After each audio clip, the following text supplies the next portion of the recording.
Loyalty above all else. The Trumpian credo. Donald Trump is back, folks. And you know what that means?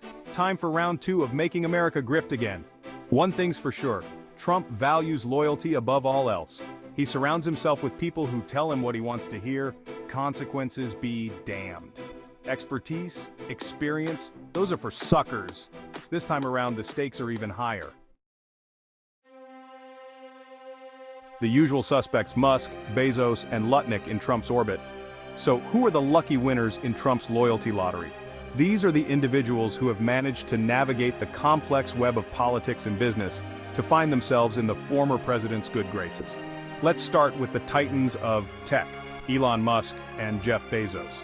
These two visionaries have not only revolutionized their respective industries, but have also found a way to stay relevant in the ever-changing political landscape.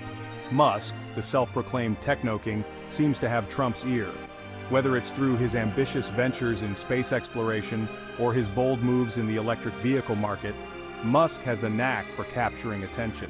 Maybe it's the shared love for Twitter rants.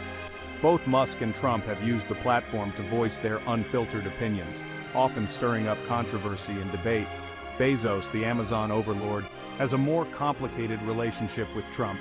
Despite their public spats, they've both found common ground in crushing the competition and expanding their empires. And then there's Howard Lutnick, the billionaire Wall Street mogul you've probably never heard of. Lutnick's influence may not be as publicized as Musk's or Bezos's, but his impact is just as significant. Lutnick is like that friend who always manages to be in the right place at the right time, especially if that place is Trump's inner circle. His strategic positioning and business acumen have made him a key player in the financial world, and his relationship with Trump only amplifies his influence. When billionaires whisper, does policy listen? In the corridors of power, whispers can be louder than shouts. The influence of the ultra-wealthy on policymaking is a tale as old as time. With friends like these, who needs lobbyists? Billionaires have direct lines to the highest offices, bypassing traditional lobbying routes. Their influence is subtle, yet profound. Musk's SpaceX has been gobbling up government contracts like candy. His vision for space exploration aligns conveniently with government interests, ensuring a steady flow of contracts. Bezos, despite Trump's public attacks on Amazon, has seen his company thrive under policies that benefit big tech. The e-commerce giant's growth has been unstoppable thanks to favorable regulations.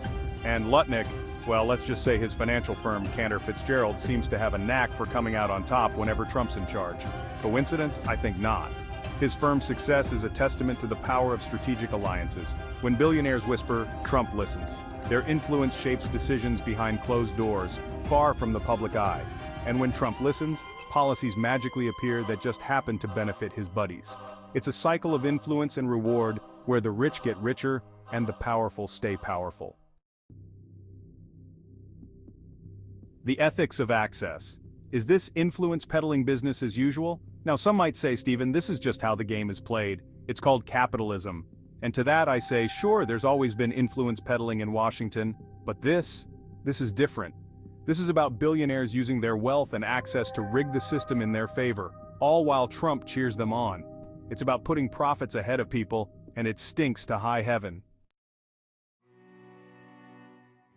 The price of loyalty.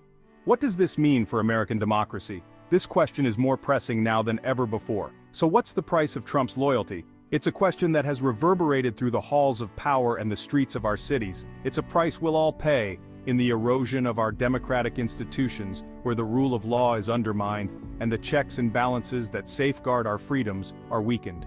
In the widening gap between the rich and the rest of us, a chasm that threatens to swallow the middle class and leave the most vulnerable among us even more exposed, and in the loss of faith that our government actually works for us.